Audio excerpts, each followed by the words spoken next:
Hey there, this is the Brat Prince, and welcome to the very first episode of Alternative Royalty. Today we will be exploring the Lolita lifestyle.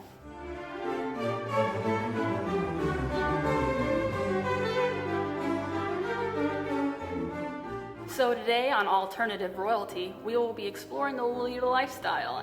We do not claim to know everything about Lolita, obviously, and this is from the perspective of one person who does Lolita. And you can find tons of information on YouTube or the internet if you want to learn more about the history of Lolita and the fashion itself. So you can go ahead and check the description box below where I will link some stuff. But otherwise, I hope you will have a good time learning more about Lolita from the perspective of our guest. And today that person is Toastchan from YouTube.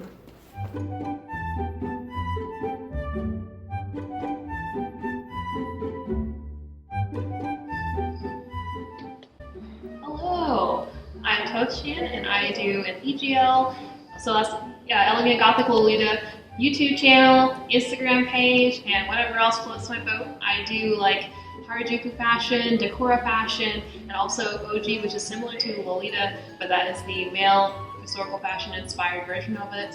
I also enjoy cooking, anime, and a variety of other hobbies. So today on our first episode of Alternative Royalty, we have with us Toastchan, who has her own YouTube channel, lifestyle blog kind of thing, mainly about Lolita, and we are going to ask her a few questions today. That way we can learn a little bit more about her lifestyle and the Lolita fashion. So thank you. Thank you for letting us have you here today on our show. Thank you for having me. Awesome. I'm glad to have you. And we're going to ask some interesting questions today, and hopefully our audience will learn a little more about Lolita fashion, at least from your point of view. You know, absolutely. Of course, we don't speak for everyone. I always like to say we don't speak for every single Lolita. This is just my personal opinions and feelings about Lolita. So, yes. So, do you have any favorite Lolita styles? And I know we have some that are listed kind of like, I guess, elegant goth Lolita, sweets, hime. So do you have any kind of style that you personally enjoy? I enjoy lots of different types of Lolita, and my feelings bad depend on the day. Sometimes I'm in a mood for like a really goth, OTT kind of look. Sometimes I'm in a mood for like sweet or casual, or sometimes I'm in a mood for like OG.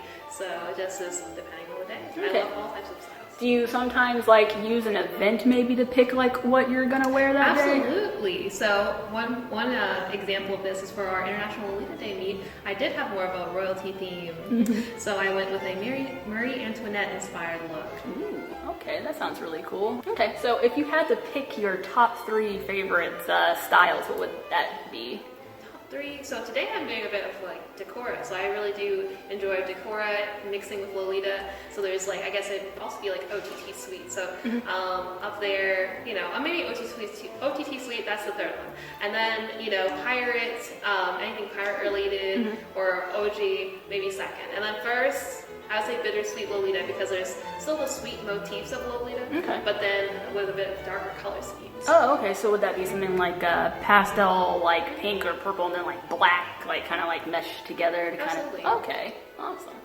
And can you go into more detail about what the you said OTT or Decora style would be? Absolutely. So I've kind of mixed 2 styles there by going through it. So OTT is over the top, and you can have OTT with any sub-style, but I've kind of combined these 2 here. So an example is Decora will have like a lot of accessories, and it's defined by decoration, adding like layers and layers of bracelets, more than what I have on, as well as like layers and layers of accessories. And then sweet Lolita is just like Lolita, but with like a sweeter theme. You have like your kittens, your puppies, that kind of stuff. In this case, space. So like a galaxy look. I love it. Galaxy look. It's great. All right. Do you have any favorite brands for Lolita? I have a lot of favorite brands. One of them is Alice and the Pirates. So you've seen me like wear a lot of Alice and the Pirates, wear Alice and the Pirates OG stuff. But I will have a warning to a lot of people. They're not very size inclusive. There's only one size. So for a lot of people it can be very, very frustrating and your only option is to alter it. But I would say for a size inclusive brand that I really enjoy is Life. So this is a Korean brand. Not a lot of people know about it because a lot of times when you're searching for Lolita, you'll either just jump to the Japanese brands or possibly even go to Taobao. But they are a little known Korean brand that also carries multiple sizes of dresses and caters to a variety of styles. They mostly do sweet and classic, but they have other stuff as well. What are your favorite pieces, I guess, that you currently own? So one of my favorite pieces is Life's Mermaid Cameo. That one is, so I have two pieces actually from Mermaid Cameo. I have the JSK, which is white, and I have the OP, which is purple, and it has really cute princess sleeves. Okay, and just to go over JSK, I guess it's jumper skirt. It usually doesn't include sleeves, where OP is, it means I think one piece, right? It's just an all-inclusive kind of dress, Yes. blouse kind of looking dress, I guess. Right, so yeah, one piece, it would have the blouse element, so it might have a collar in it, it would already have the neckline, everything ready to go, and it has your small sleeve, either a puff sleeve or a longer sleeve, so that's all included in the one piece. And then the jumper skirt, so you'd wear it usually with the blouse. In this case, I've done an unconventional look and have an overdress with the Lolita look, but typically you do a blouse or some other shoulder covering, and then you have your JSK. Yeah. We're in Texas, so it's hot, so I'm not even going to judge nobody for that. It's geez, I step outside and it's just okay, my makeup's melting off, so it doesn't matter. Okay, so let's see. Where do you buy most of your Lolita from? So I buy a lot of my Lolita secondhand, and I would recommend looking secondhand and comparing prices across where you're going to buy it from. One popular place is Lace Market, so they sell a lot of Lolita items that you can get. It's kind of like our Lolita eBay. Yeah. Lace Market. Yes. Is. And so there's a lot of other places like Concerto in Japan that also sell secondhand clothing, as well as Wonderwelt. It's another place that will ship international. And then you can buy Lolita from a lot of other places as well, but I would caution you against a lot of Taobao resellers. Sometimes you don't get what's in the pictures. So one example of this is Milanu, which I bought from when I was a very new Lolita, and they are known for having fake stock photos of things and sending you something else completely different. Oh no. So definitely watch out and talk to the other Lolitas in your comm and see where they're ordering from. If there's a random kawaii thing and you're hey, I don't know anything about this website, but I'm just gonna buy this dress now, maybe talk to the other Lolitas in your comm, or talk to other Lolitas about is this a trusted site? Because a lot of times those random pop-up ones might not be. Yeah, that makes sense. That makes sense. Good to know. Yeah, be careful when you're shopping online, especially when it's expensive stuff like this. Exactly. You don't want to get something that you did not intend to get. Oh, and another thing about buying secondhand. So one thing on Lace Market is you send as a goods and services payment. You don't send as a friends and family because PayPal has a built-in safety feature. Right. So you can get a refund if it's something that's not as promised or they didn't deliver or something like that. So it's already built into our secondhand market that we have. Yeah, they are not your friend or your family. Use the business, Just use the business security features. It's there for you. It's there to help you. There to protect you in case things go wrong. That's good. That's good. So, where do you like to hang out in Lolita while you're in it? Absolutely. My dream is to lifestyle Lolita, just wear it everywhere. But honestly, I just wear it usually when I'm hanging out with my friends, in K-Town or the H Mart area that we have around here. So we'll go shopping in Daiso or Tesso. Do you ever feel embarrassed in public while you're in Lolita? Oh, never. Because there's a lot of people that misunderstand and they're well, what character are you today? Or are you in a play? And cosplay? You don't get it. It's just a look. This is just a look that I like. So I'm always very happy to be able to express myself and just go, be. I love it. All right, and so here's a more of a question, but I think it's important for people. When I see advertisements or when I see anything generally about the Lolita community, it's normally either Asian Lolitas or white Lolitas, How does it feel to be a black Lolita, even just in the community or in general? Oh yeah, the Black Lolitas have been really supportive, and then especially even since the Black Lives Matter movement last year, they've been really active, and we're including me in a lot of different group YouTube events and posts. Even though I was relatively new to Instagram and YouTube, they were so nice and quickly swooped me in and made me feel like I was a part of a group, which is better than even normal African American social groups. Yeah. A lot of times it's even hard for me there because they're oh, you're mixed, you don't get it, you're not even a part of this in group. Yeah. So a lot of times when you're mixed, you don't fit into any group. So just having them quickly swoop me up and like include me in things just is really great. And then I do have to like also say like there's a lot of colorism out there too. So I mean maybe because I'm a lighter skinned black Lolita, I haven't gotten the worst of it. So I just have to say to all of my even darker skinned sisters, like go out there, be your best self, do it. Like I've had a lot of privileges and I want everyone to enjoy Lolita and be their best self. Like just be kawaii, you can do it. Be gorgeous, you know, Be and gorgeous. it's Lolita's for everybody. It doesn't matter what other people say. It's a fashion style, so just go and do it, you know. Awesome. And what tips do you have for someone who wants to get into Lolita? Yeah, so overall, like I said about the secondhand items can be really helpful because you have to do your research and try to get like lower prices on things. A lot of times there's resellers that will upsell on things. And then one thing that has been going on lately, for example, is so with Usukumyas, this is a collectible item. It's like a small bear by a baby to Starshine Bright. If you ever want to collect these pouchettes, sometimes they will sell at more than the original price while the original is in stock on the website. So that's just one example of like scalping that's gone crazy. So there has been a lot of reselling at a way higher price, but what you can do is look up the item in Lolibrary or Lolibrary, whichever you How you want to pronounce it? how you want to pronounce it. Oh, I'll give you the link so that way you guys can, so everyone can see. But you can look up the original retail price or look up the brand's original retail price on their website just so you're aware of what prices things actually are. And also using the Google Translate and like Google, they have Google Chrome's like conversion app like already in your browser. So using that to compare if it's in yen, if it's in yuan and you want to see what it actually should go for, you can always use that to look it up. So I recommend all of those tools. And if you're new, definitely like don't be afraid of trying it out. Don't be afraid of going wherever you want to go in it. What other good new tips? Oh, speaking of other markets that are, we have Kuroshiro Kawaii's. You know, we're both in Texas. Right. Kuroshiro Kawaii's in Houston, and they sell Lolita as well as alt fashion. They have like just general kawaii and streetwear stuff, and they also have some small designers in there too. Oh, that's cool. So they have like a variety of different things that you can look at. So check out KSK, Kuroshiro Kawaii. They're really great. So If you're getting into Lolita, what would you think would be the easiest like style to start kind of like, you know, like getting into? Because some like over the top requires a lot of accessories, so it might be a little bit more expensive if that like if that's your goal. So what is a good like easy, like my personal thing, maybe country Lolita? I think that's a good entry point because that was like I said, my first coordinate was like I wanted to do country Lolita because you could just go a random shop in Texas, get your straw hat on and do it. I would say Sweet Lolita is probably the hardest one to get into because we're in the middle of a sweet boom right now. Like all these sweet prints, like so Angelic Pretty's sweet prints are just going for like insane amounts right now. Wow. So people are really like capitalizing off of that. Even their resin jewelry, like it's going for like double the original price. Wow. Okay.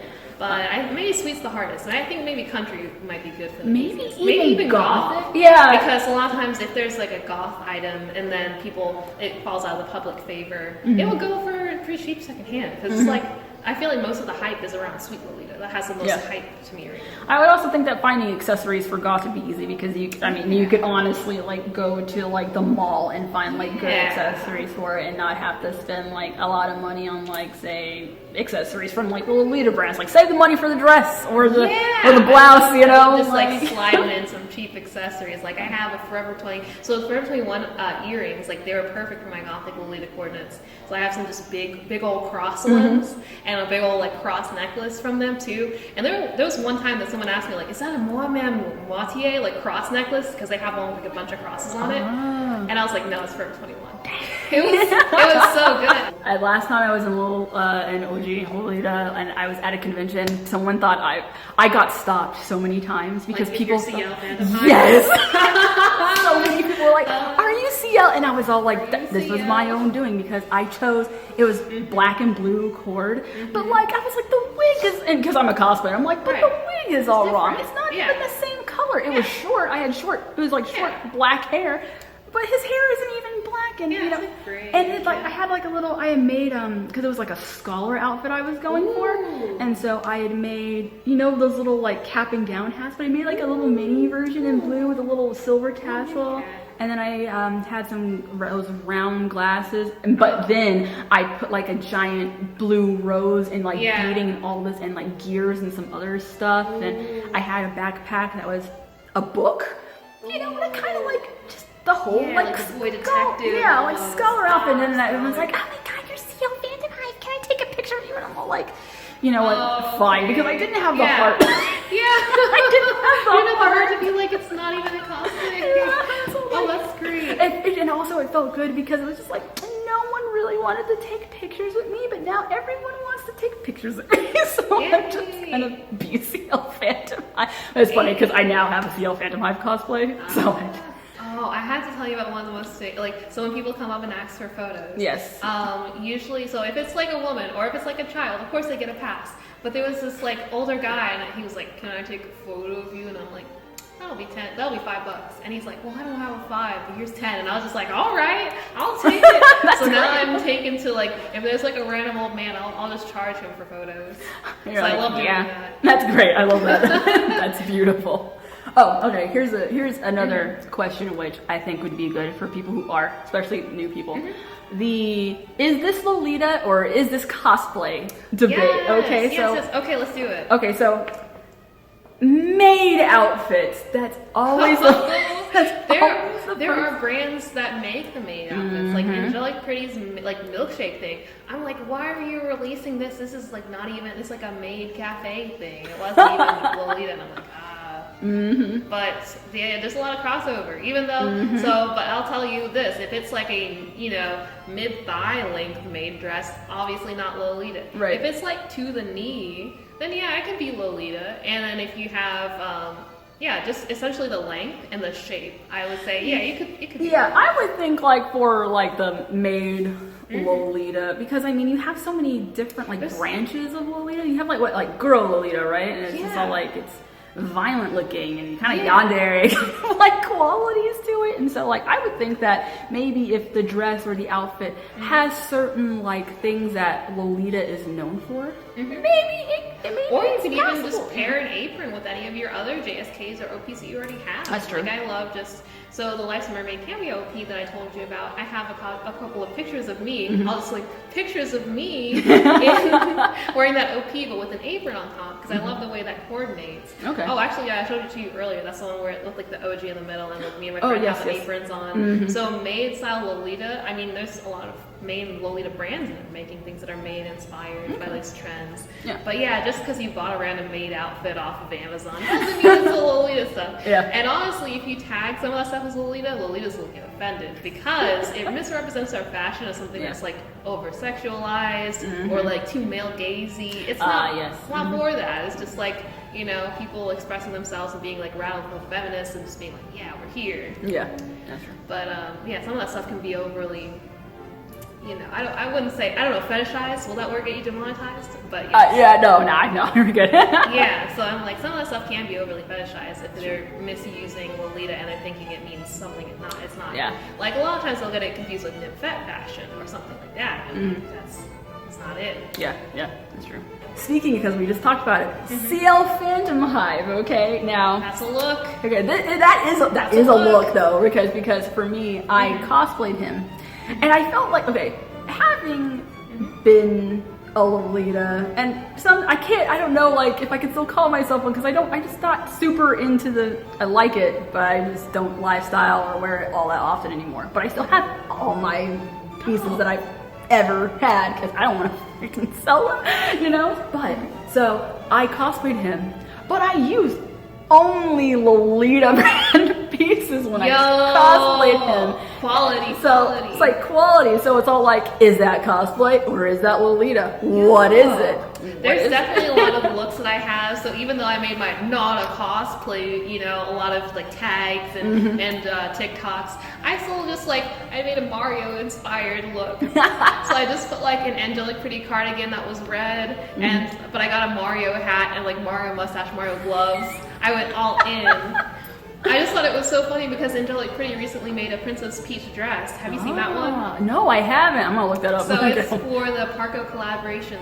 So Parco was a Japanese brand that was making all these like Super Mario World stuff for like a promotion. And so they had a bunch of different brand collabs, but Angelic Pretty made like a ghost, the ghost ring, the Boo ring, and like the star, Mario Superstar, and then like a Princess Peach dress. And I was just like, This That's is awesome. So funny. With like a matching crown. Crossing over like video game Lolita stuff. Dang, that's awesome. Exactly. So sometimes the line between cosplay and Lolita can be kind of blurred, and there's a lot of characters where I'm like, this character is like essentially what the artist was thinking of as a Lolita when they were making this character. Right.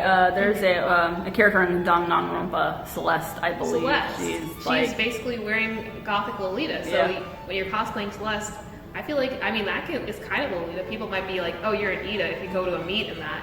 But I think it's still like a valid form of like, you like this aesthetic, you're doing it. All right, here's the question. What is Ida? Because I've heard you like say that a million times. So everyone and needs to know, I guess, because Yeah. Ida, so this is Japanese, the way they say like itai, so it's like based off the word for pain, like, oh, this is painful for me to look at. So Ida is based off of that concept because when people are doing Lolita wrong, people, I guess they're like, oh, it's painful because they're doing it wrong. that makes sense. Yeah. So Ida kind of derives from all of that.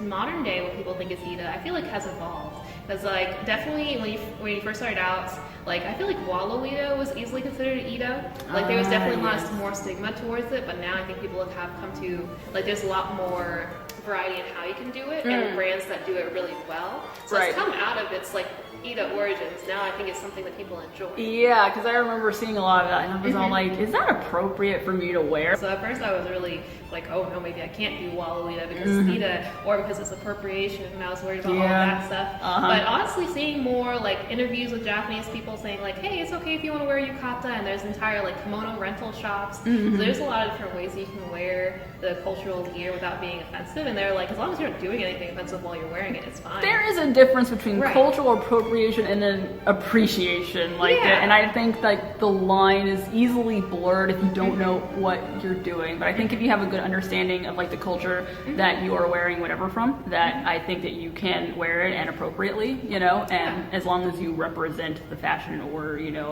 whatever that you're wearing, that it should be fine. Like a big part of it for me is like I'm always trying to give credit back to like, hey, here are the Japanese creators who made this thing, or like here's where this thing came from, and that's why I think it's great. So I think as long as I try to acknowledge all of that as I like go along, so hopefully it helps. How do you feel about like I guess non-Japanese Lolita brands, you know, like there's plenty here in the US. I try to shout out as much as I can. Like that's why I was shouting out Life, which is a Korean brand. I also love haenuli. I'm wearing haenuli right now. They're also Korean, but they've been inactive. Like they recently released the Wandering Spirit Tarot because they came back into life. And I was like, yeah.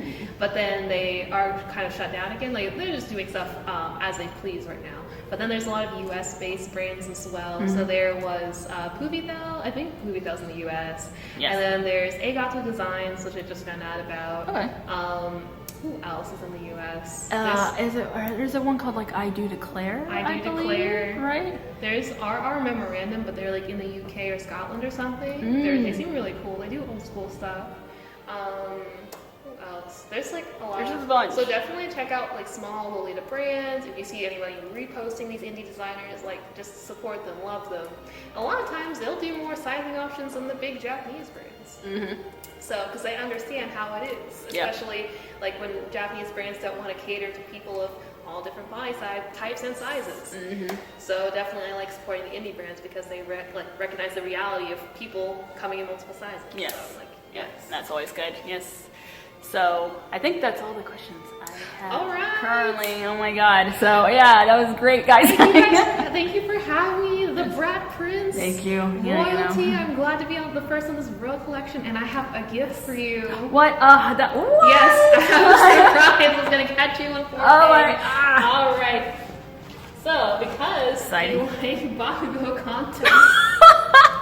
That's funny. I love this. That's great.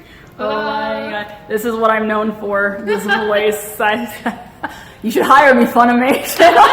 You're missing out, Funimation. You're missing out. Yeah. Thank you so much. This is Thank you for super having me on your cute. channel. This is super fun. Yes, and thank you so much for joining in, and you very inspiring. I hope y'all guys learned something about Lolita, and you know, if you are interested in it, you can totally ask questions down in the comments below, and you know, maybe they will be happy to answer it. I'll be happy to answer some with what I know, my limited knowledge of what I know. But otherwise, thank you for tuning in to our very first episode of Alternative Royalty, and I hope we will see you again next time. Goodbye.